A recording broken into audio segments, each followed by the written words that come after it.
Just let me know when we're live.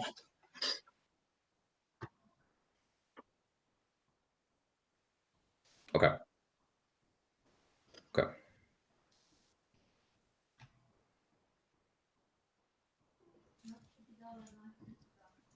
All right, I think we're live. This is episode 10 of Near Without the Noise. This is a special privacy episode focused on the launch of the Cypherpunk Guild. Today, I, head of Ants Guild and also on the council of Cypherpunk Guild, have as co-hosts of this episode, Arto, Bendiken, and Frank Braun, who are also pioneering the launch of the Cypherpunk Guild. Welcome, Arto and Frank. Good to be here. Thanks for inviting us, also. Yeah, good to be here. Thanks. I think in the course of this discussion, we'll hopefully touch upon a number of privacy-related topics, but perhaps the first one to help get into the discussion is, what is the Cypherpunk Guild, and where do we hope to take this guild into the future on Near? Sure, let me take a stab at that. So the Cypherpunk Guild is something we've just formed this week. We have submitted a guild proposal to the Near Foundation, and it's been approved by the Community Council and the Foundation Board. It's the largest funding commitment from the Near Foundation to date. We have a 100,000 Near token endowment for the next 18 months. In dollar terms, that's about let's say $500,000 is the order of magnitude, given that token price is highly variable, so on that order of magnitude. And the plan is to distribute those funds over the next 18 months to worthwhile cypherpunk projects building primarily on Near, as in projects that support the Near vision and mission of building a user-owned internet, the so-called open web, where people are in control of their own data and money. And the way, of course, to do that is to enable rather more privacy than has existed so far on Near. I think every Near investor would like a little bit more privacy, and certainly users would appreciate it too, even if they are not large bag holders, so to speak. Frank, you want to take a stab at that as well? Yeah, I think you mentioned most things. Just to make it clear, it's not just about privacy. We want to help projects get funded that build on Near and the Near ecosystem, doing all kinds of cypherpunk related things. So privacy being the main focus, but other things like, let's say, prediction markets or on-chain forums. There's tons of applications that one can think of that we would like to push forward with this.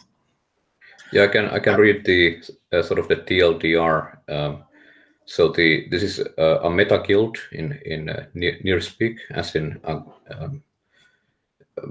part of the effort to scale Near's grants program and funding operations by soliciting, evaluating, and funding projects that increase and promote individuals' privacy, security, and self-sovereignty with regards to their data and their funds, warmly welcoming cypherpunks and privacy-first initiatives into the Near community and ecosystem.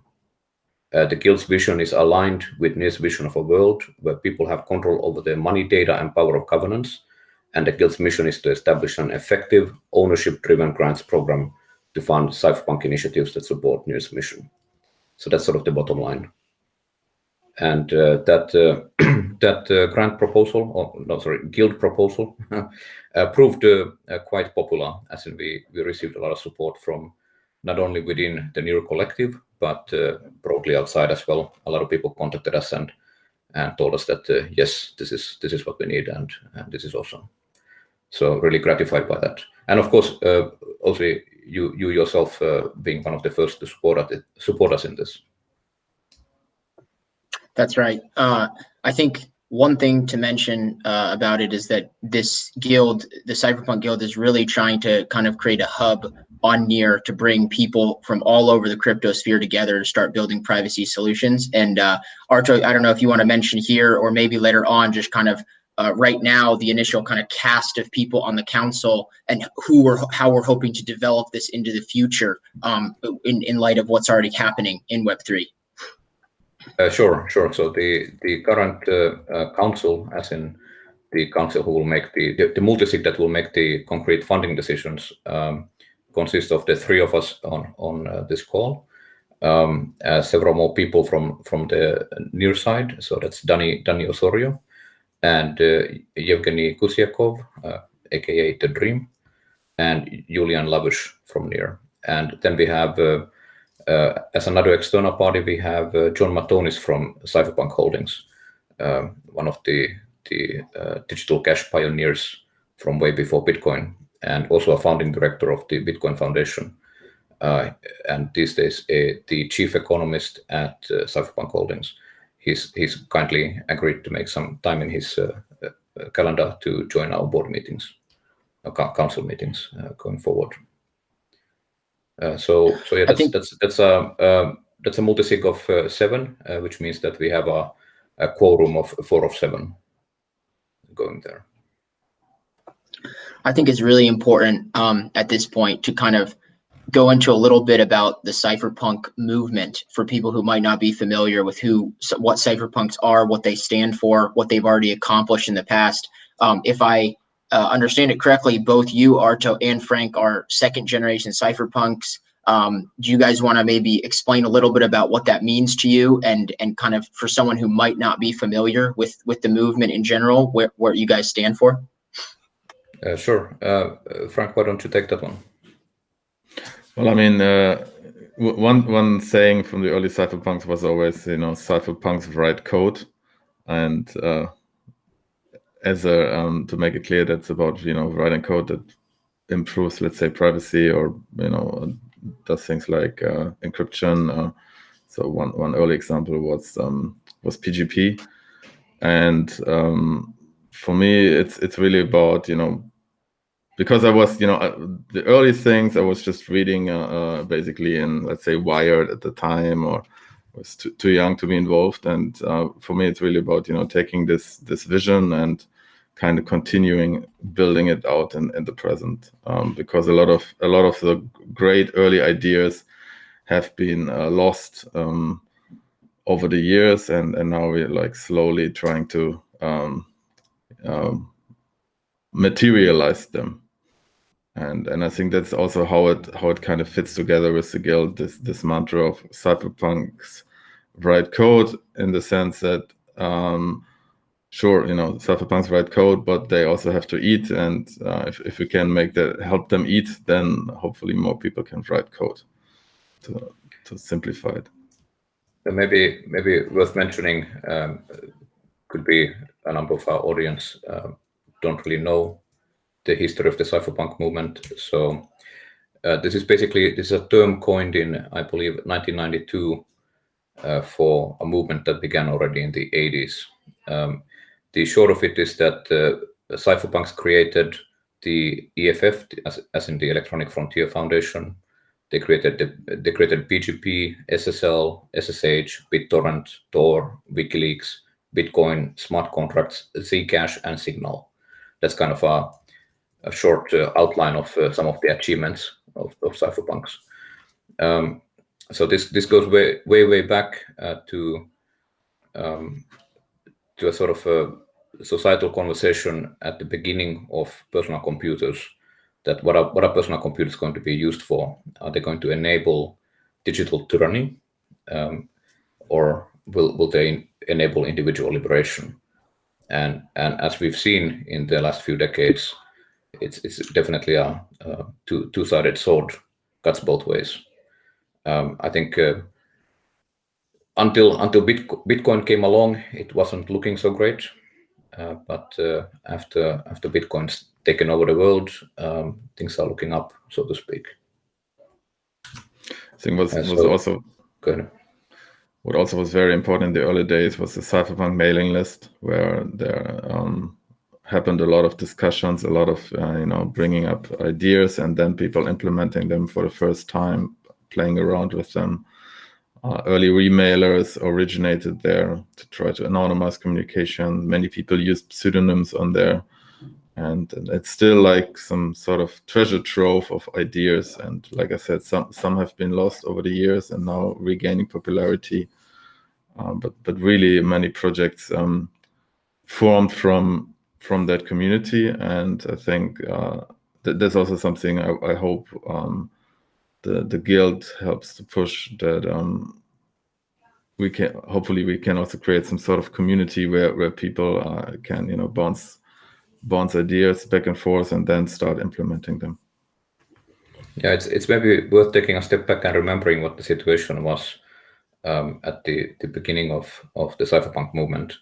That is the RSA paper, I believe it was 1977 or thereabouts, that had been gotten slammed down by the NSA, as in it was considered export of weapons under the some Munitions Act or another still left over from the Second World War.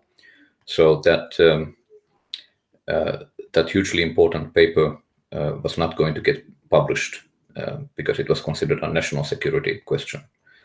And that's then where activism came in, as in there were early cypherpunks who literally physically went into MIT, grabbed a copy of that paper, and started Xeroxing it everywhere, making sure that it couldn't be suppressed. And sure enough, a year or so later, the NSA finally allowed that to be published, and that then opened everything that followed, enabled everything that followed. And the fight against the suppression of encryption technologies, as in the suppression of cryptography in public hands, it didn't end there, and it still hasn't ended. And that's sort of the underlying problem driving the cypherpunks, that we wish to disseminate cryptography as widely as possible and make it impossible to stop it. And that has certain societal consequences, perhaps, but those are perhaps usually characterized as crypto anarchy more than just cypherpunk. I think a lot of people. Go ahead. I think a lot of people are approaching, I think, a resurgence of interest in cypherpunks and privacy in general, based on a lot of things that are happening in the world in terms of how their data is managed, in terms of a lack of control they feel they have over things like their data or their identity or even their money. Would either of you like to take a stab at maybe painting a picture of what kind of a vision cypherpunks might hold for a world? What kind of solutions ground that world, or maybe how a world like that has been depicted already in the literature or somewhere else? I think there's a bit of a schism on that, as in the movement was divided from the start on whether we would form some kind of cultures, as in physical enclaves where you could have some liberty, or whether this could only be achieved in cyberspace. Cypherpunks come from a very libertarian tradition, of course, and what we are doing through digital technologies, of course, is just creating some kind of enclave digitally where we can have some modicum of freedom. I think, Frank, you've spoken about that at conferences, so maybe you want to take a stab at this one. Sure. I think what it comes down to, like from a technology perspective, is that cypherpunks in general, I think that's where they all agree, is they want to put the power into the hands of the end user. So I mean, even things like, let's say, the open source movement, you can somewhat relate to cypherpunks. What does it mean? Putting the control into the hand of the users. You want to have control over your computing devices. You want to have be able to, let's say, install your own operating system, your own software. You want to be able to communicate with other people without others spying on you. That's where the whole encryption comes in. Some secrecy aspects. You also want to, hide your identity, be pseudonymous or anonymous, and even hide that on a network level. And that's where, like, let's say things like Tor come into play, or mixed networks like NIM.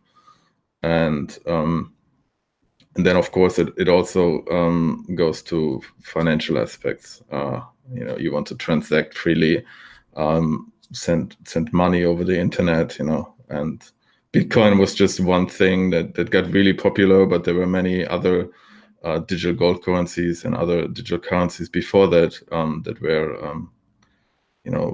trailblazing, so to speak. And I think in that area, it's very homogeneous. People share these values, and in other areas there was quite some conflict.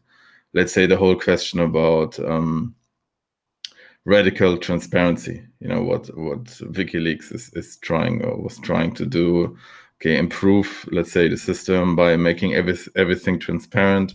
I think that's a big schism in the community, if that is actually a good strategy or not.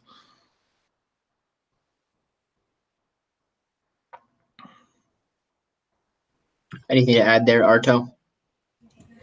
Well, I mean, there's a ton of history we could cover here, but ultimately we can also just point people at some histories that they can dig into themselves. But I think generally, in terms of the history, it is important to mention that none of this stuff is new. The discussion about backdoors, the discussion about the state reading messages, the discussions about financial censorship. None of this is new. It's like this war that is fought every 10 years or so. And in general, it makes sense to kind of read into the history to learn about these things. And well, exactly. The whole current debate around whether end-to-end encryption should be permitted, whether it should be compromised, whether WhatsApp and the like should build in backdoors. That's as old as time by now, that debate. As in, for more than 30 years, since the dissemination of cryptography in open source form, asymmetric cryptography, the U.S. government in particular has tried to control or rein it in and stop it via various means. Most famously, of course, in the case of the creation of PGP in the 1990s, where they tried everything possible to find some fault with Phil Zimmermann for exporting, again, weapons out into the world. And countermeasures that Cypherpunks took included, for example, printing the PGP source code in book form so that it could be protected by the First Amendment and exported where it needed to be exported. So yeah, all of this goes way back, and it seems a little bit of a forever war. The last decade was characterized already a decade ago as Crypto Wars 2, as in the second crypto war. The first one being the 1990s. I think what's really interesting is that there always seems to be this, generational dementia, let's say, that myopia, yes, that like a lot of people in the current generation, let's say, in blockchain, in the whole blockchain and smart contract space, they don't really know about, let's say, mixed networks or other digital currencies. But it also goes the other way around. A lot of the early cypherpunks, they're either retired or dead, or they're just not following, let's say, developments in the blockchain space. Although these two are actually very close together, and there's a lot of cross pollination we could do and learn from. And I find there's a surprising number of the original Cypherpunks that I know about who don't actually have Bitcoin, so or never got on board that bandwagon. So this whole thing has been already going for so long that there are some generational gaps and features to it. Yeah, and I think often it's also just like a certain purism that people look at, let's say, Bitcoin and say, okay, it's not anonymous, or it doesn't have a certain it doesn't meet some purism criteria, and therefore they dismiss it. And instead of what I think is often important to see, okay, what do we actually have and what can we work with, and that's what we have right now. I mean, we can always improve things, but that's what we have. Well, and worth remembering that just one thing to add there. Worth remembering that the reason we have Bitcoin at all is that nothing prior to it could survive the active attack by governments. As in, Bitcoin is an absurdly expensive way to run a digital currency, but it's the only one that actually isn't that easily shut down. Everything prior to that met a sordid fate. So my own introduction to digital currencies came circa 1998 with e-gold, and that ended badly for the founders. After that, there's been, let's see, Pecunix, Liberty Reserve, Perfect Money, and a bunch of others. And there was a lot of activity around this, usually gold-backed digital currencies prior to Bitcoin. But all of them got slapped by Uncle Sam. There's even a precedent for all the DeFi craziness of the last year or so, as in back about 15 years, 10-15 years ago, there used to be something called HYIPs, as in high yield investment programs, that were building on top of this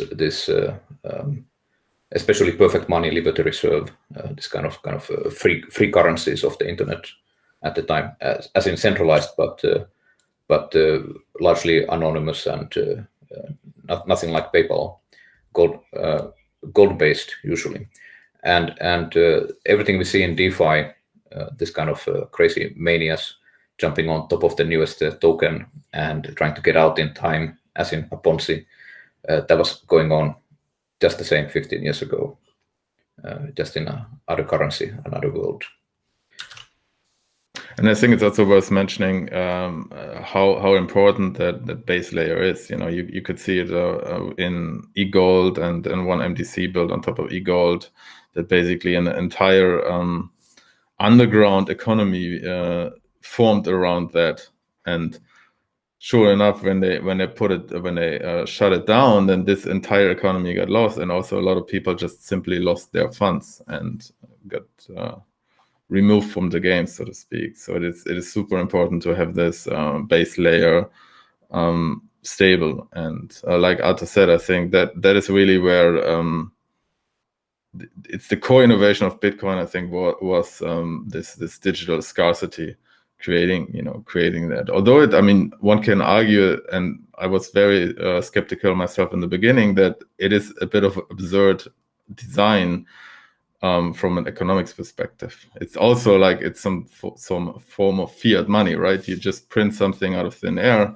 The only difference is that you limit the amount of coins on the protocol level, but it's still just artificially created. And I think a lot of the early let's say cypherpunks and especially the digital gold currency fans, that's what turned them off. It was like, okay, it's not backed with anything. And but like was mentioned, the core difference was that makes it so hard to shut it down, because there is no place you can go and take the gold backing and then the currency is gone, because distributing a gold backing is a lot harder. Yeah, a lot of conversations about intrinsic value back in the day, but yeah, all useless, as in Bitcoin is rather useful. which gives it the intrinsic value then. Censorship resistance is an intrinsic value. There was a question from the chat, and I think this is a good transition into building solutions going forward. Frank, you were talking about how I think there's a certain attitude today of purism and feeling like certain solutions might not be pure enough. There's another attitude about taking, activity and starting to build the solutions that need to be built, kind of move in a more positive direction. A lot of people were asking, what was it about Near that attracted a Cypherpunk Guild, and kind of what kind of solutions is the Cypherpunk Guild hoping to bring onto Near and into the crypto space in general?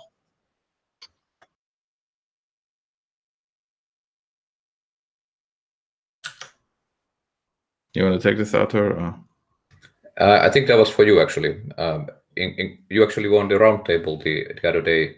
I'd also be interested to hear. I couldn't attend. Anything on this question? Well, Near specifically interested me because it seems to be scalable and has smart contract capabilities. So these are the two things that interest me in Near. I'm not like only interested in Near. I'm also interested in, let's say, other cryptocurrencies, especially privacy coins and just pure let's say monetary transaction systems. But I just recently got, let's say in the last 2 years or so, interested in the whole DeFi thing. That was the first the first application where I could actually see a value for smart contracts. I'm in general pretty skeptical of about smart contracts. There are, I think, a lot of applications people try to push there that don't make sense for me. But the whole DeFi thing makes sense to me in having like some sort of automatic censorship resistance financial infrastructure. And once I got interested in that, then I saw the problems with Ethereum in the sense that it's just too expensive. I think it's always generally a problem when transaction costs become too high. We had the same thing with Bitcoin. It's still the same situation that the transaction costs on layer 1 are just too expensive to use it all day, and same for smart contract chains. And since Near seems to take privacy as an important value, we kind of try to push and see how real is that commitment, and it seems to be real since we got this rather significant funding and hopefully can improve on-chain privacy and things like that. Because just one thing, because I think this whole censorship resistant financial system built on, like, let's say, DeFi primitives is only useful if you can actually be have a certain amount of privacy there. I mean, that should be fairly obvious for anyone. And the situation in Ethereum is rather terrible when you have somebody's account once and you put it into a Zapper and you can basically follow all his transactions and his portfolio and things like that. So kind of bringing these two together, I think it's hugely important. You kind of want visibility on, let's say, on automated market makers and things like that, but you don't want visibility in individual portfolios and transactions for individual people. Yeah, I would add a few more specific items, as in, well, first of all, of course, as we have seen this week, the Near Foundation and the Near Collective's values are aligned with the privacy initiatives. We could imagine some other chains where privacy would not be a welcome addition. Now, to be clear, it's not as though Near is going to become a privacy coin. This is more of a opt-in privacy, since we will be adding it after the fact. But in any case, that's a welcoming collective and a strong commitment from the foundation to put money where the math is. In technical terms, I'd say that the near account model is very good and one of the often underrated or overlooked great things about near, as in we actually have a reasonable account model in near. It's possible to refer to nyms using human readable names, such as mine is arto.near, and it's possible for those accounts to contain not only a smart contract but multiple access keys, and those access keys can have different levels of privilege, which enables a lot of use cases that are really interesting. And I'd say the third item is it's possible to create smart contracts that can essentially fund themselves because they get a portion of the transaction fees, a third or so, and that's a powerful feature that I could imagine being used by, for example, something like an on-chain mixer, or indeed 1,000 other projects. So those are some of the specific things. Now, more broadly, what drew me to Near is having done a survey of all third generation entrants in this space a year ago, more or less, and just the quality of the project drew me in. So initially, that drew me into the Near orbit, and then these other things became clearer over time. Including, of course, the values, the aligned values became clearer after I joined the team to work on the EVM. Yeah, the account model is definitely underrated. It's actually so simple if you think about it. It's basically that it seems like all the other coins so far, they didn't really think about the problem of key rotation. And with the account model, you have the ability to do key rotation and things like Bitcoin and Ethereum. If you want to do key rotation, it means you have to transfer all assets from your old address to the new address, and which of course has all these on-chain transaction costs and has a lot of complexity to it. And if you can just change things at the account level, then it's much easier. And like Arto said, what I also liked about Near is just the quality of the people. There's some pretty good engineers there, and it's really pushing the project forward. Yeah, of course, it's a saturated space, this third generation blockchains, and it's hard to say who will be able to pull ahead in this race. But I think we're backing a pretty good horse here. Yeah, I mean, personally, I'm not able to follow the entire space. It's become impossible for a few years now to follow every project, and sometimes it's you find projects like 2 years after the fact because there are so many of them.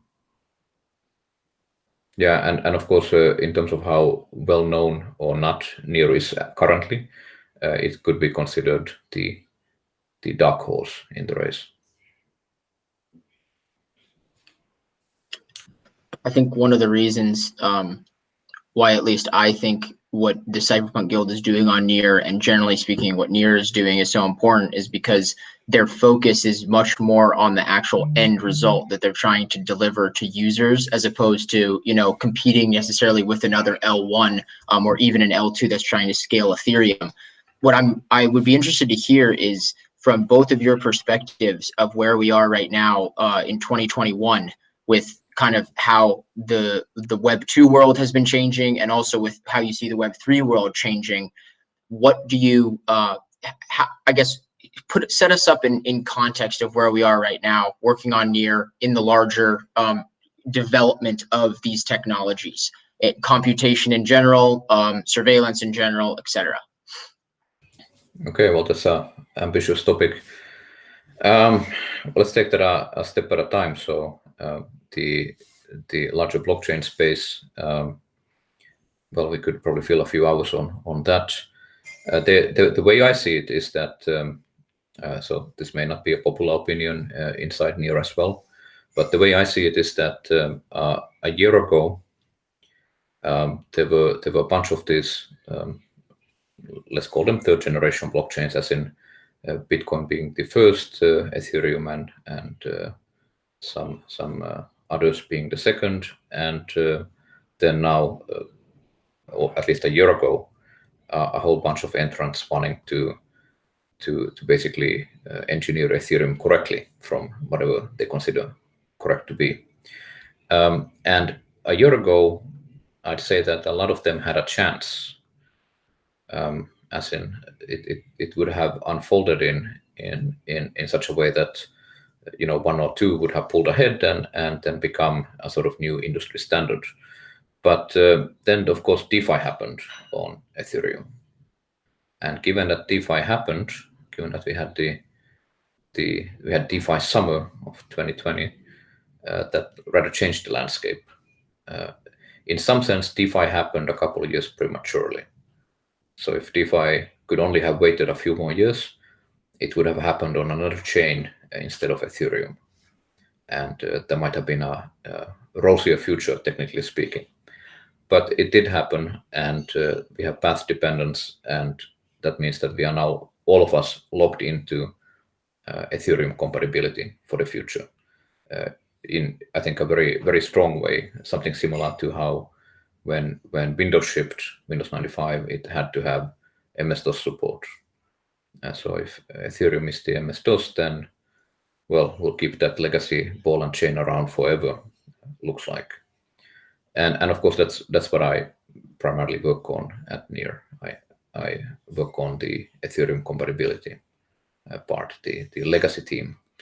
But the absolutely pivotal and necessary legacy team, because there's now hardly any serious contender who isn't doing the same, as in scrambling to add EVM support.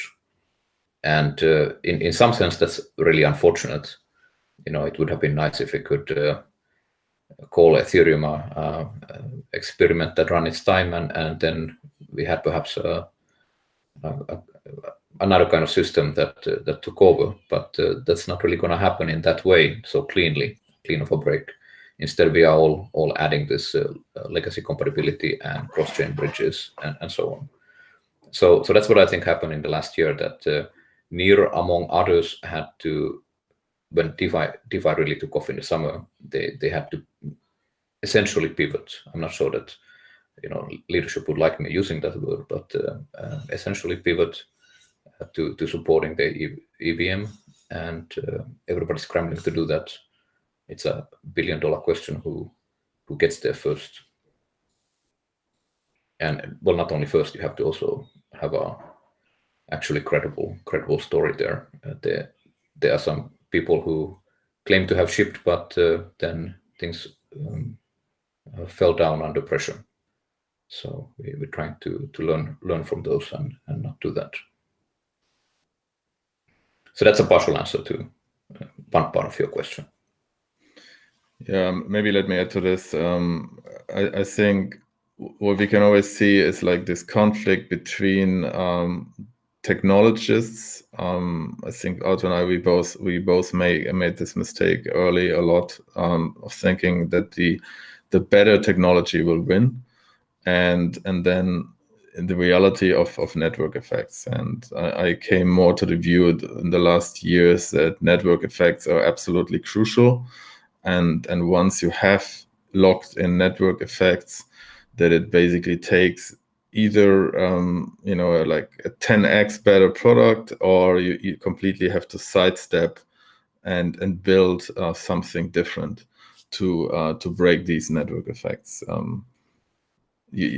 Classic example is what was also mentioned is Windows. Windows was completely dominating the desktop OS market, and the only reason Windows is weaker these days is not that something better came along, but completely different things came along. You know, on the server, Linux won, and then now we have mobile platforms, and there Windows could be overtaken, but Windows is still dominating the desktop market.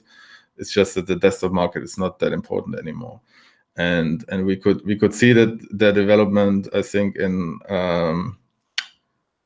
Bitcoin. I mean, if you take the general cryptocurrency space, I think these days, if let's say you look at CoinMarketCap, it is a bit misleading, and you kind of have to put it, divert it into different sections, like different types of projects. And if you look at, say, the section I would put Bitcoin in, there's a lot of things you can criticize about Bitcoin, and it's the governance model, the privacy, the transaction cost, and there are better projects there, arguably. Let's say Monero has better privacy and things like that, but Bitcoin dominates that space, and it will not be easily be replaced. And the same is now happening with smart contract chains, where Ethereum is dominating, and that's where all the action is. And in a sense, if you want to make inroads into that, you kind of need that compatibility, because otherwise you're trying to bootstrap a new network. If you have compatibility, if you can, let's say, transfer liquidity, then there is a chance to make inroads. And but that gap is, in a way, that gap is closing, I think. I mean, somebody will win that race. Either Ethereum scales, or some other layer 2 with some sort of bridging capability will take that place, and then it's probably a done deal. That's my personal view on it.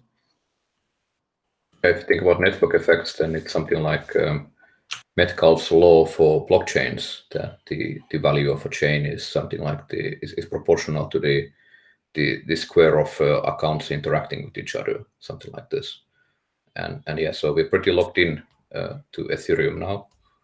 And this is also actually, this goes towards the point of why we would want to add privacy to a chain like Near. Because if you look back to 2017, 2018, a lot of my friends, I think Frank included, were buying these privacy coins because they kind of expected that some privacy coin or another would take off, and that didn't turn out to be the case. Privacy coins so far have been a bit of a dud, I would say, and a terrible investment also. As in, when in the last cycle the crash came, when winter came, you would have done far better if you were in Bitcoin than if you were holding Monero. Say, my friends who were holding Monero were pretty much wiped out, and then still clinging to their more than 90% loss there for a few years, instead of swapping to Bitcoin, for relative advantage. And I think that's all about network effects. You might want to have some Monero on Zcash, but it's not necessarily the best investment ever.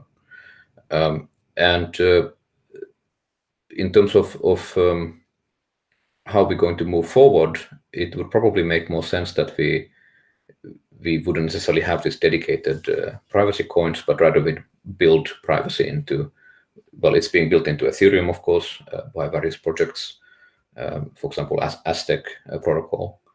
And if we could do the same for Near, then I think that's a lot more compelling of a proposition than going to a privacy coin.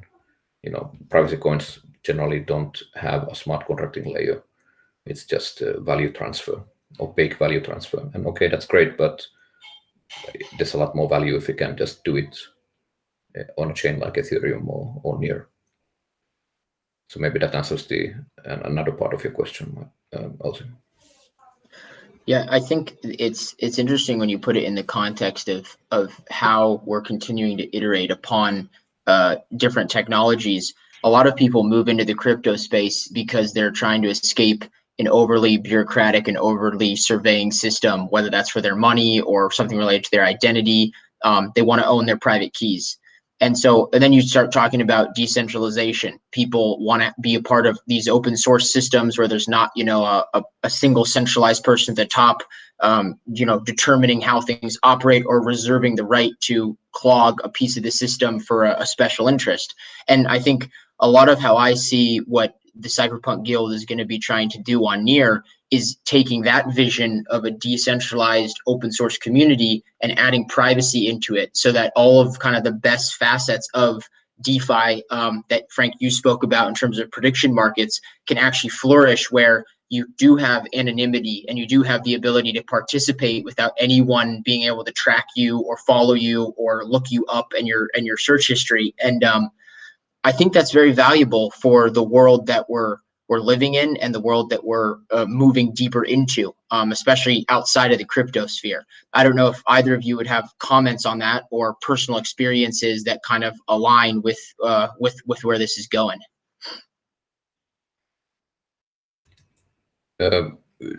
What would be the specific question there? Just this isn't necessarily a specific question. This is just kind of opening up for on that trend of decentralized governance, decentralized systems. I know, Arto, for example, you played some role in the Silk Road saga. I don't know if Frank, you have similar experiences with other areas, but I think it'd be interesting to hear that side of things as well. Well, yeah, I mean, a lot of the activities that anybody working in this space are going to be happening under a NIM, generally speaking. Also the case for me, although then I got a little bit doxed by events as they happened. Sure, it'd be a preferable world going forward where somebody who would be working in activism, whether it's cypherpunk or something else, crypto anarchism or something else, they could be certain that there's basically no paper trail linking the activities to their, let's call it fiat identity, legal identity. So I think that's a lot easier these days than it was, let's say, 15 years ago, 20 years ago. So that's one aspect, and of course, secondly, collaboration in a group or another, that's all facilitated now by exactly having something like DAOs available to us, where we can really be sure that we don't have to really place a lot of trust in anybody else, especially other people operating under NIMs whom we may not be that certain about that they're gonna stick around for the long term. So we can just align everybody's incentives with a smart contract, and those are all great things for working in this space, especially activists. Does that kind of answer the question? I definitely think, yeah, it's in the ballpark. Frank, do you have anything that you'd want to add onto this topic?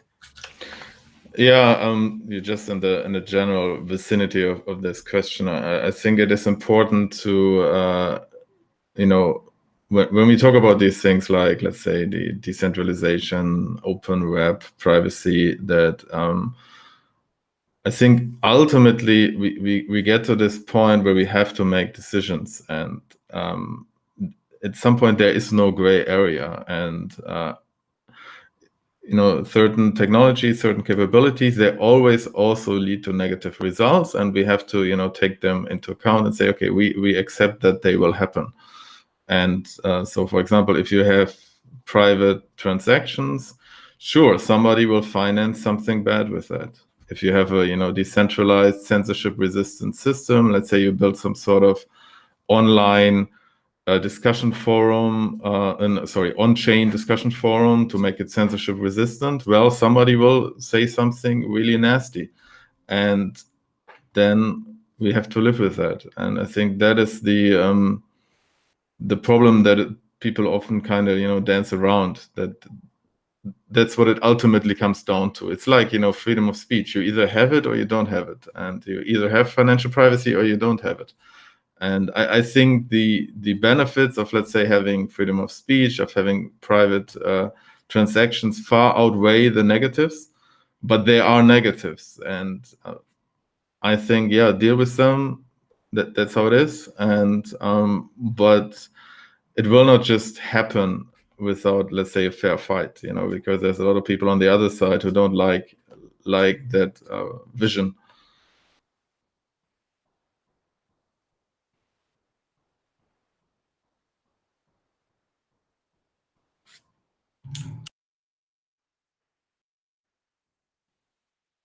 Yeah.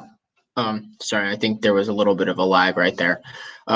Yeah, I think the point that you're making, Frank, is spot on. And I think for a lot of people who are, they're trying to make sense of, I think they're coming from a world where they're so used to not having control of necessarily the things that they are able to now have control over in the crypto sphere. Making that transition, it's a really kind of like a complete worldview shift, with a lot of new questions that they're going to have to be asking. I think in general, in privacy, the default is to ask, well, what about all of the dangers that can come from it? You were addressing this, I think, in part just now, but could we maybe talk a little bit specifically about privacy, the question of privacy, and more directly, how you would respond to people who would say, we need to curtail privacy for the benefits of everybody. We need to limit privacy of the individual because of a danger or threat in some way.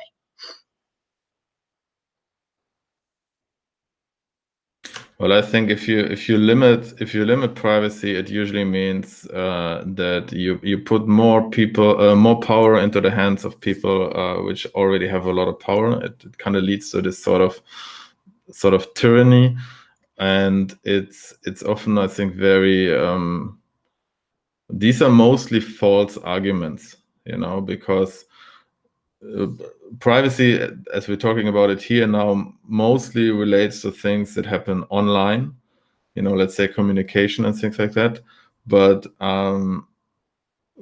real crimes, real problems happen in the physical world, and that's where you should fight them. You don't have to make it super easy for the police to, let's say, fight murder by reading everybody's communication, because the downside of having such a surveillance society is much larger than the upside of making it a little bit easier. If you have serious crimes, you can fight them also in the physical space, and you don't need to create like some panopticon to do that. Right, Okay, but of course, yeah. the panopticon is being created, and that's a definite concerning situation now for the future direction of things. As in, if you look historically, we had states that were rather physically oppressive. As in, if you didn't obey, comply, something would physically happen to you. But now we have a new variant lately of state power, which is something like what China is doing, where they have this social credit system. They have a gamified compliance, and this is, I think, a much scarier future. Mass surveillance plays into it, very, very much similar to. It's almost tried to mention Orwell, but the point of the surveillance in 1984 wasn't that the state actually had sufficient resources to actually keep track of everybody all the time. Rather, it was that you never knew when they were looking in on you or not. And given that you had to behave as though they were looking in on you all the time. And that then manifested itself as certain, compliance behaviors. And that's not necessarily we are heading into something like that when we don't have privacy, as in, if all of our communiques are available to some third party, we are going to self-censor. We do self-censor, and we are going to adjust our behavior, and that doesn't lead to any place good. So the sort of soft variant of tyranny that we see in China, especially, but increasingly outside of there as well. I think that's a much scarier future than the sort of simplistic, brutal tyrannies of the past. And the only way we're going to avoid a dark path indeed is by having a lot more privacy. Yeah, hence, I think. Hence Frank wearing the mask before it was fashionable. Yeah, I think that's a very important point, that we kind of heading into this soft tyranny, which I think is actually a lot more dangerous than, let's say, like a hard tyranny, because people who are living under some very, let's say, hard tyrannical system, they know that, it has this like undercurrent of people knowing, okay, I live in some oppressive society, I'm not allowed to say certain things, and sometimes, okay, the tides turn, as some, the tyrant gets overthrown and things improve, but everybody basically knows they're living in a tyranny. But if you have like this soft tyranny, a lot of people, they don't realize it, and it's just like this nudging of people into the right direction. For example, the whole discussion and the whole push towards central bank digital currencies, I find it very concerning. And because what this will allow is basically that you nudge people into certain behaviors, and you can direct them much more. For example, you do this, government stimulus checks, everybody gets his $2,000 or whatnot, and then, but you now not get it like in dollar notes, you get it as central bank digital currency, and then they basically try some sort of socialism 2.0 where they direct the money flows. Let's say, okay, you sure, you can buy alcohol with it, but if you buy too much, that's not healthy. So we put some increasing price function on top of that, or there's no problem with that, right? You can slowly dial it up and restrict what people can do, where they can go, and most people, they don't really realize the infringement on their freedom, because they don't bump into the wall, so to speak, and if they do, then it's too late. It's like what Arto was referring to, the social credit score system in China. Then, okay, your score is too low, well, you can't fly anymore, or you can't take the train. And if we have, let's say, such a system for digital currencies, which can centrally be regulated, this is like this huge lever for infringing upon people's freedom. There's a name for all this. The broadest name is, of course, social engineering, but specifically mechanism design, if anybody's interested, can be applied at the societal level or smaller scopes. There's a lot of literature on this. I can also think on this topic, in the age of surveillance capitalism, the book by, I think it's Shoshana Zuboff, she talks about how, in a sense, you lose the right to a future tense. That when everything is manipulated, when everyone can see all of the data behind what you're using, what you're scrolling on, and then they can use that to put things in front of you, you lose a lot of agency in a way that you don't even realize how that agency has been lost, because all of a sudden you're seeing the same kind of feedback loops and the same things. Frank, I know you have a podcast, and in your podcast, I believe you've mentioned before that on a kind of a larger time frame, societies are not necessarily meant to become so homogenized, or meant to have kind of the same people thinking the same ways consistently in this kind of very rigid, structured fashion. And the freedom to be able to think different thoughts and experiment with different ideas is an essential element of a healthy society. Do you want to kind of expand on that a little bit more? Yeah, sure. I'm running this podcast called Cypherpunk Bitstream together with my friend Smuggler, and that's where we talk a lot about things like crypto anarchy, cypherpunk, and all of these issues we are now also discussing here. I think what you were referring to, the way I look at it is basically that society, or the development, let's say, of society is kind of like an evolutionary process. We want to let's say, improve our living conditions as the human species, and to do that we need to innovate with different technologies, with different philosophies and governance systems. And in order to like in evolution, in order to experiment with things, you first of all, you need to generate all these ideas, all these products, all these philosophies, and then kind of select the best and let them run their course. And if we restrict the ability of people to do that, to innovate with ideas, then we totally restrict evolution of society. And I think we are getting into the situation where we are severely restricting the ability of people to innovate. I mean, on the one hand, it's what you mentioned about you losing your future, but you also have your like permanent past, right? The stupid things you say when you're 16 years old. I'm old enough that this is long forgotten, but right, the current 16 years old, this will haunt them when they're 40, right? Because it's on permanent record, and it's the same for it will be ideas. memified. Sorry? It will be memified. Yes. Every mishap from the past will become a meme.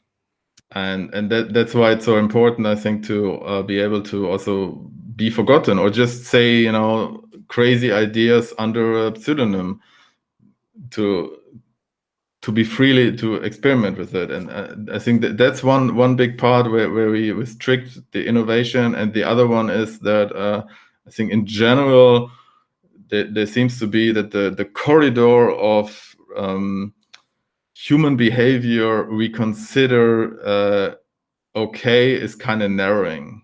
I have this feeling there's more and more things that are labeled as psychological problems, mental problems, and which I think a lot of course these things exist, but there's also this corridor of people just being different, and some behavior, for example, that is labeled as a problem is actually just somebody who is a bit out of the mainstream.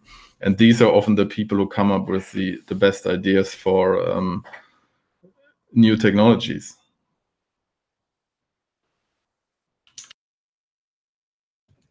Yeah, in terms of what you can say on social media these days, that has certainly narrowed quite a bit in the last decade.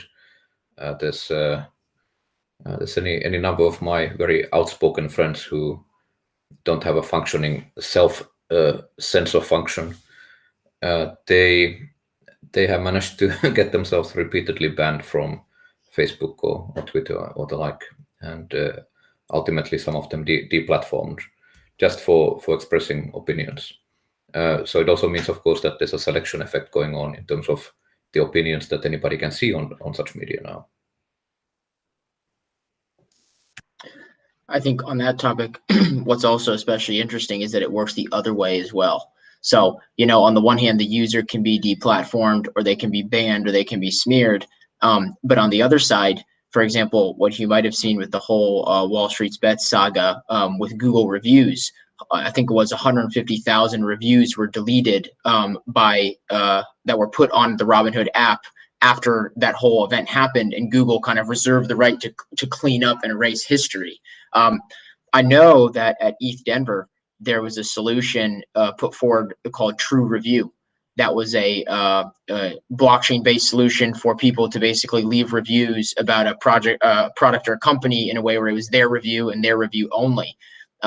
That's, I think, the real power of what ecosystems like Near can kind of bring, that transformative process. And I'd love to hear from you both kind of concrete solutions that you see in the future being needed in light of this zeitgeist of absolute kind of control and surveillance from a lot of these existing systems we're working with. Well, one thing first about what you mentioned. Yes, of course, a blockchain would be very well suited to a permanent record of something like reviews. You wouldn't be able to that easily get rid of the reviews that you don't want to be seen. It's somewhat surprising that nothing has taken off as yet. That would be a that I know about. I mean, maybe people are using, but it's hardly ubiquitous. Like a browser plugin where you could actually literally comment and review anything on the web. It seems like such a simple thing, 20 years in the making. I'm sure there are attempts, but I haven't heard about them. And perhaps perhaps that data indeed ought to be recorded on some uncensorable media.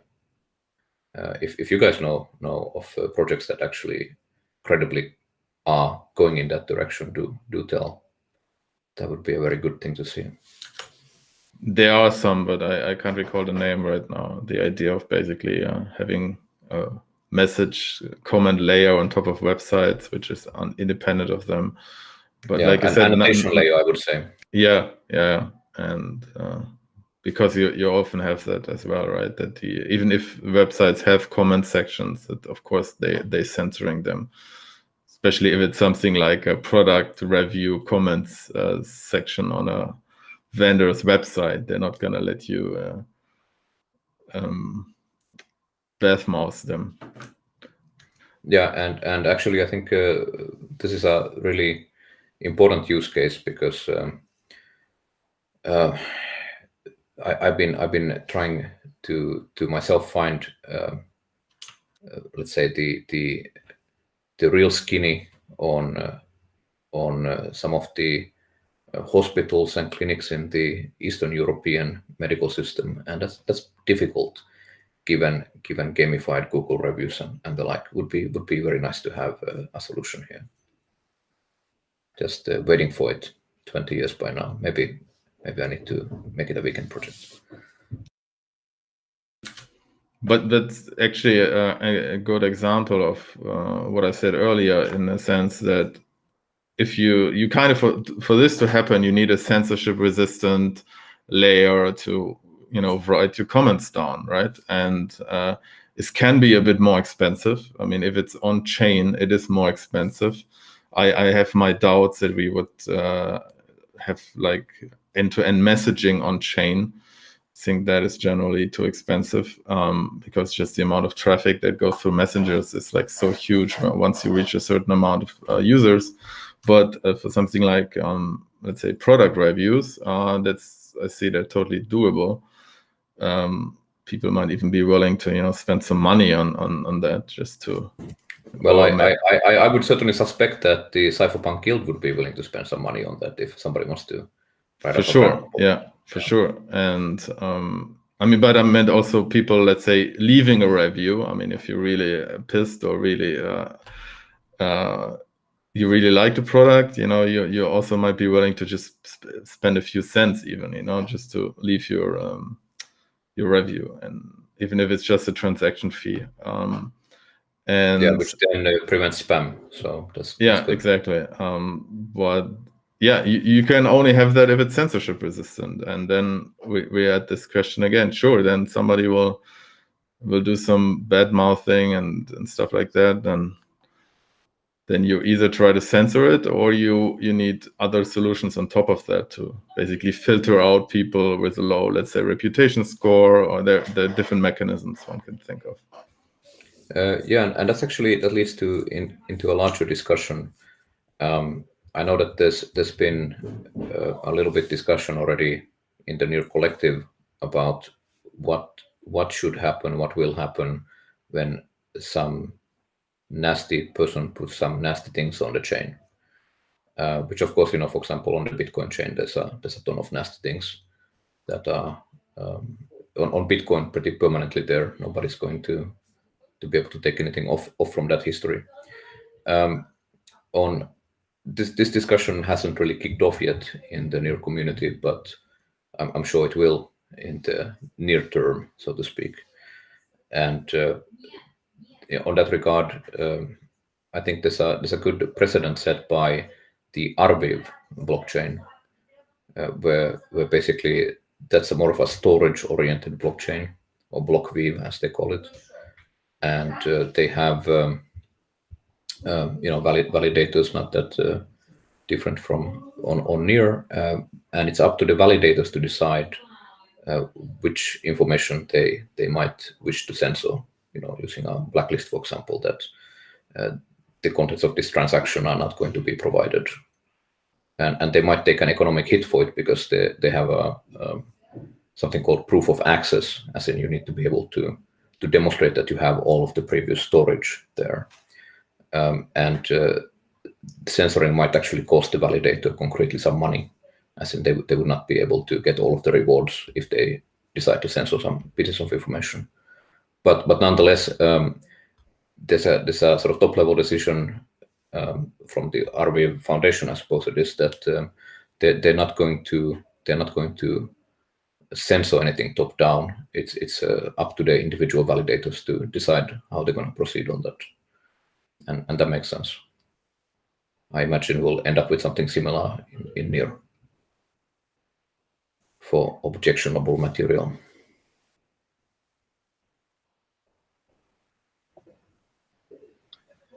I wanted to go back a little bit to what Frank had said when we were talking about true review, just maybe for the audience to get a good grasp on like the whole scope of really, it's a paradigm shift of what's going to come, because we're not talking about just censorship resistant reviews for a business. It can go to the level of, reviews of an individual doctor, of an IoT product's performance over time, some sort of reviews for a medical product, or how many clinical trials have been used on that product, before it's actually gone out to the public. And I think it's almost hard to comprehend the paradigm shift that is in front of us. It's very exciting, but I think concretely for me, it's also this almost sense of responsibility of, we have to get down to action. We have to get down to building things and starting to bring some of these solutions into the world, into the public sphere, to see what people can do with them. And this is back to the original question that kind of jump-started this little discussion. For both of you, what concretely, I think, are you looking to see people build in this space in the coming years, either through the Cypherpunk Guild or in collaboration with the Cypherpunk Guild? It can be realistically, it can be imaginary, but what should people be thinking about building? Well, let's begin with what the Cypherpunk Guild would fund based on the discussion so far. So of course, our top priority is private transactions for NEAR. This is really the most pressing thing, and the funding commitment is contingent on us taking ownership of this question. As in, there wasn't really anybody pushing this forward. A lot of people want it to happen, but there wasn't a business owner for it. And now, effectively, the Cypherpunk Guild is the business owner for it. So we're going to make that happen one way or another. And if the current funding commitment isn't enough for that, we'll ask for more. The other things that we have discussed we would like to see are certainly at the point when private transactions are available, in terms of our, let's say, protocol on NEAR. It would be hugely beneficial that all wallets for NEAR supported them. That this would be built into our wallets, and I think we'd be very, very happy to help wallet developers fund that addition, those features. Now, given that private transactions implemented with zero knowledge proofs would exist, perhaps there's not so much of a need for an on-chain mixer. However, on-chain mixer is nonetheless something that would be good to see, especially given that the private transactions are not likely to happen in the near term. So those are some of the really low-hanging things, I would say. We do have a longer list we can go over if that's useful. But Frank, why don't you comment as well? Yeah, one thing to mention is that the wallet team is also very committed to have more privacy in NEAR, and like Arto mentioned, I think this is really important to have this integration, because it's privacy is only useful. I mean, the privacy technology is only useful if you actually can deliver to the end user on a UX level, and you can see that, for example, in Bitcoin with Samurai and Wasabi wallets that actually made it a lot easier to do mixing and have quite a bit of usage there. And yeah, for me personally, it's private transactions, or let's say privacy on chain is for me the most important part, and all the other things kind of flow from there. And I'm personally busy with first of all, I'm only working for NEAR part-time, and second of all, I'm busy on the EVM team, and it's just a general lack of developers, and I think we kind of need both things. Like without EVM and the bridge, we NEAR is not gonna succeed, I believe, because the net, like we talked about before, the network effects kind of cut it off too much. It's my personal opinion. But you also want on-chain privacy, and the biggest lack there is developers. So at least we have the funding to fund developers, and that's what I want to see the most. But generally, I think it's also very valuable to have this ability for people to just experiment and just build some small projects, some crazy idea they have, and still be able to eat and maybe make it also bigger. I think that's where the cooperation with John Matonis from Cypherpunk Holdings is also really good signal that this could also develop for people into bigger things where they might spin it off into some company which gets VC funding and things like that. Yeah, maybe we should mention a little bit. So we could certainly talk more about the kind of things that we'd like to see people build, but ultimately the meta answer here is that there is a tentative plan that the Cypherpunk Guild would evolve from a basically grants organization more towards something like a full-blown incubator for Cypherpunk initiatives on NEAR and perhaps beyond NEAR, and that direction is pretty interesting. I don't think we would have tackled that ourselves without support from the big boys, so to speak. Cypherpunk Holdings is for those who don't know, is the 9th largest public Bitcoin holder in the world. Their seed investments into Samurai Wallet and Wasabi Wallet got those projects off the ground and basically established coin control and coin privacy as baseline features for Bitcoin wallets going forward, as in a sea change to the Bitcoin wallet landscape. And then they've done other similar investments. So a very interesting direction here would be that perhaps the Cypherpunk Guild would give some seed funding similar to, let's say, Y Combinator level to get projects off the ground, and then indeed connect them with bigger players who would be able to capitalize to a larger extent, including of course Cypherpunk Holdings. So that's sort of the meta here, that I don't think we can envision all the things people would like to build, nor do we need to. We just need to evaluate and approve and manage those grants. If I understand it correctly too, that's going to be the kind of first of its kind incubator in the crypto space for privacy related solutions. Potentially, I can't claim to know the full landscape, but certainly not aware of another one. Yeah, I'm also not aware. Like the small scale is probably what sets it apart.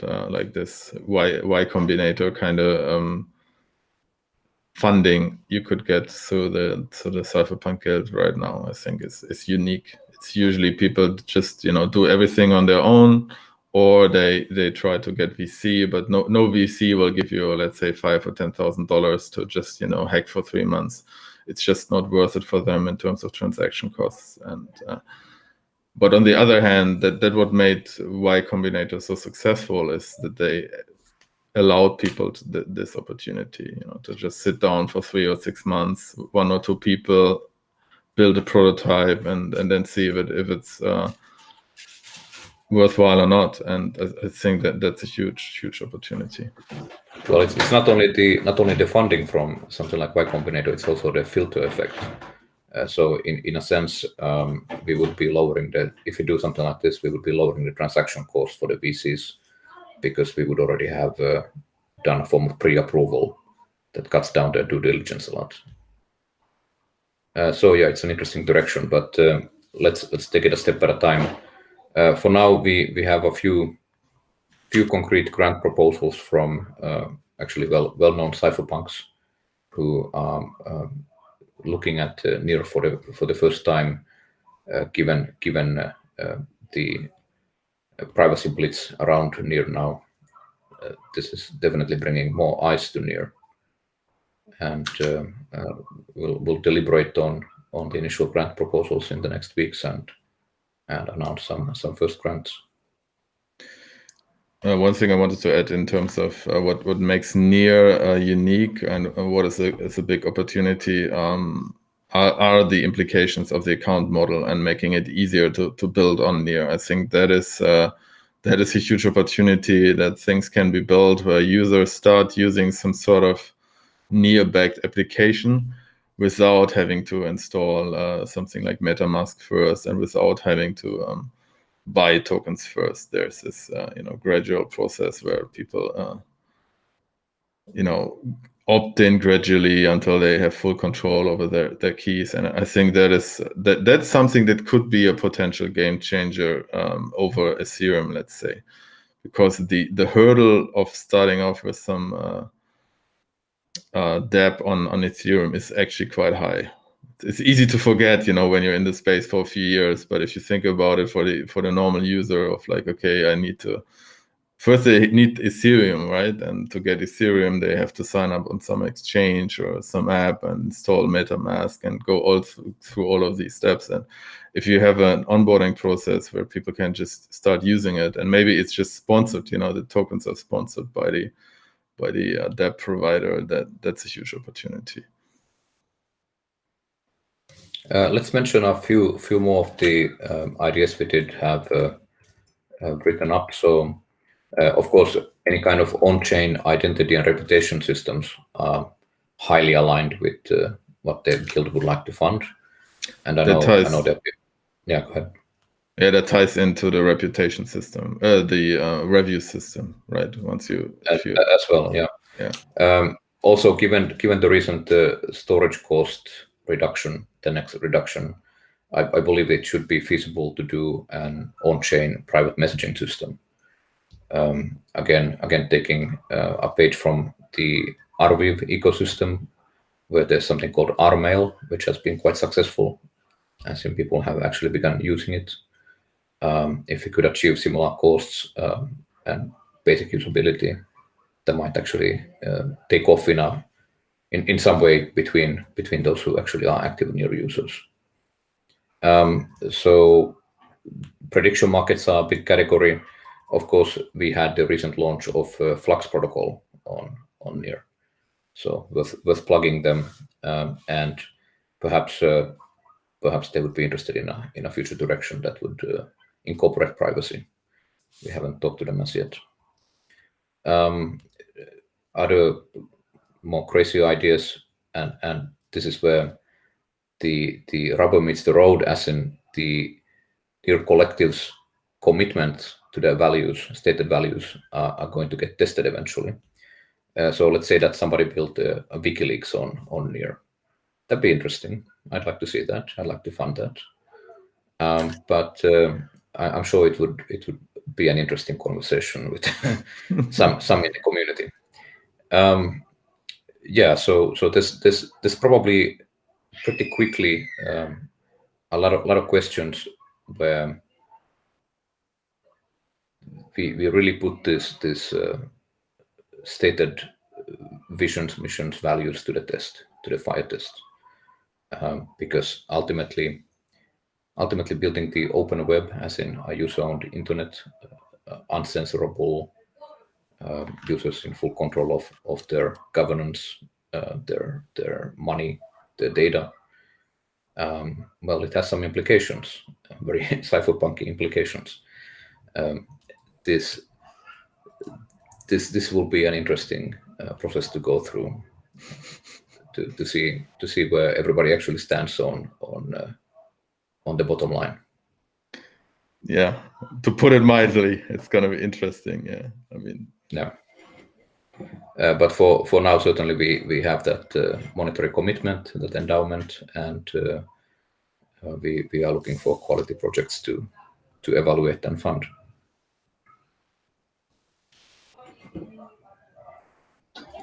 The rubber is finally hitting the road, I think. when it comes to actually building these things. And I'm very excited to see what kind of future proposals the Cypherpunk Guild gets. I'm very excited to see in the next year to two what is kind of incubating and building. And as you mentioned before, Arto, I want to just make that point really explicit. The fact that the Cypherpunk Guild can kind of incubate a lot of these low-level projects has the opportunity to create one of, I think, the first value chains in which you're able to take an idea, give it a little bit of funding, get it a little bit off the ground relating to something, building a privacy solution, and, keep nurturing it along until it can actually get VC serious backing to kind of thrive and expand. And I know in the near ecosystem itself, there will be other DAOs and vehicles to support such projects also.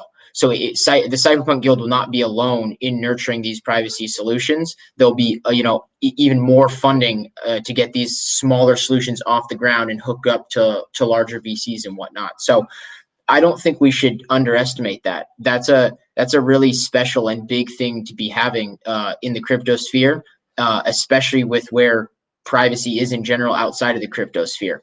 So I think for me personally, I'm very excited about what the Cypherpunk Guild is going to do, and I think it's really important that we approach this mission with a sense of urgency. That these are solutions that have to be built, and the more people who can kind of realize that and send up a proposal, the faster we can start getting things sprouted and going. Yeah, indeed. So for the guild, we just launched this week, and the next weeks will be about setting up an effective process. We have hired a dedicated grants / project manager, grants coordinator, Steve Cobb, one of the co-founders of the Free State project. He'll be handling the day-to-day operations of the guild, and we need to now synchronize with the foundation on cash flows, set up a grant submission process, set up a grant review process. So we'll aim to do all of that pretty quickly in the next couple of weeks, and then indeed there are already some proposals waiting to be evaluated, and most welcome. Yeah, just to add to the VC point, I mean, ideally for some projects, we can also skip that point entirely.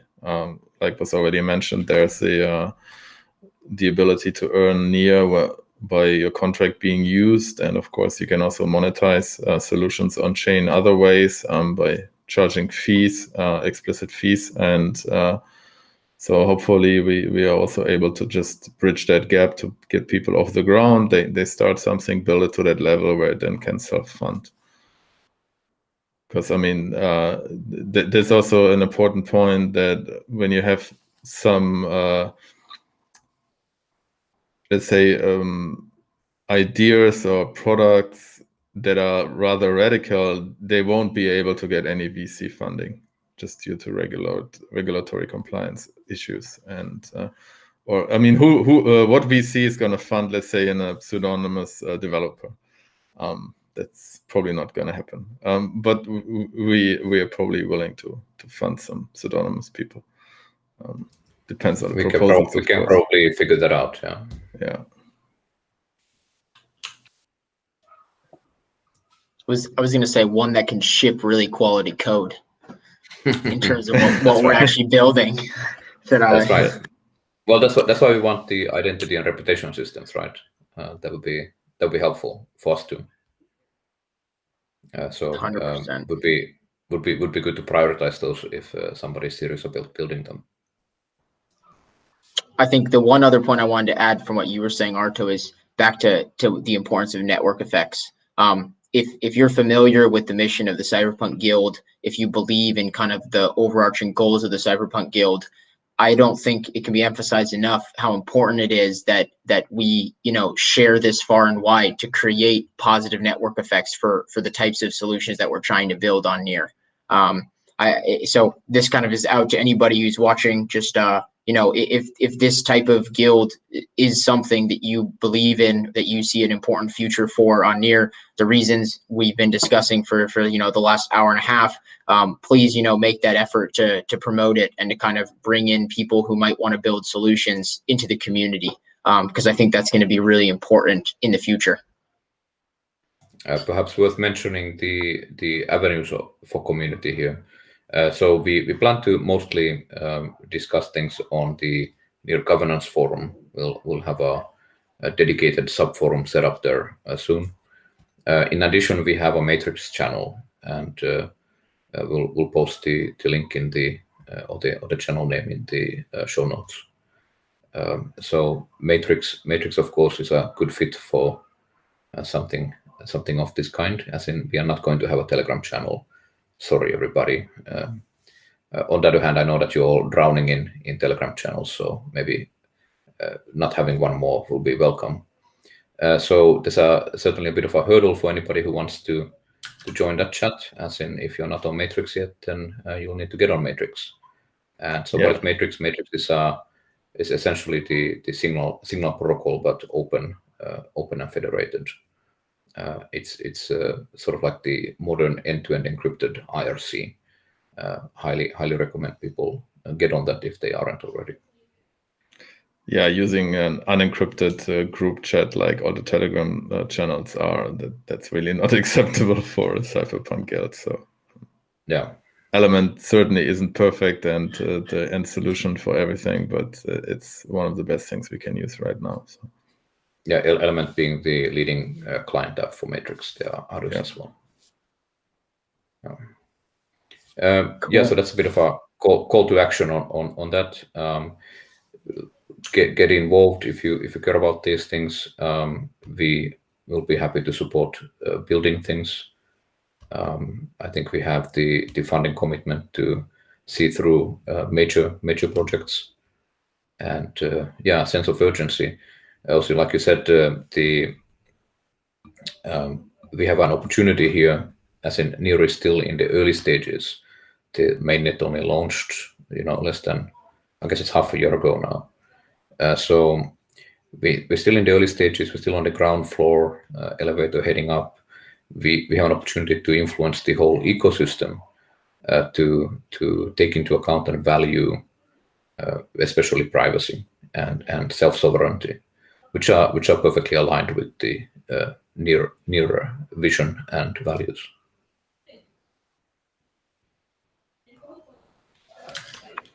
I think that's a great closing point. This is the beginning of a new kind of phase of crypto, and the Cypherpunk Guild is, front and center in the development of Near, and hopefully in the future vision and values that Near embodies. So it's a great initiative that was launched, and I think the best is yet to come. A lot of building has to be done. So time to build. And that's actually, as Frank noted, that's the bottom line for the Cypherpunks for the last 3-4 decades. Cypherpunks code. Show me the code, yes. Yeah. Show me the code. Cypherpunks write code. All right, you guys. Yeah. Thank you, Arto. Thank you, Frank. Looking forward to seeing what the Cypherpunk Guild is able to produce in the coming months to years.